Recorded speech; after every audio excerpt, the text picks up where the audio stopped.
95 भाग आमर भोट केते 95 195 भोट आमर एवं बाबा साहब आंबेडकर आमको जो अधिकार देइछंती सेथिरे गोटिए जिनसर समान अधिकार देइछंती जमीर समान अधिकार नहीं जमीदार पाखे बेसी जमी आम पाखे घर ढिया जगह नहीं अलग पैसा आमको अधिकार मिलनी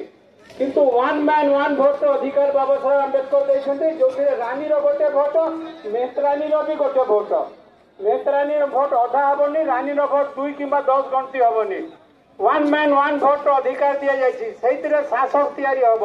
एवं भजन बाबू कहते आम जदि आम भोट को व्यवहार करके शासक हो पारिबा तारे ये देश में जो अन्याय है दूर कर आज डबल इंजन सरकार करके बसी अत्याचार schedule caste schedule tribe OBC मुसलमान क्रिश्चियन महिला मान अर्थात 95 भाग लोक अत्याचार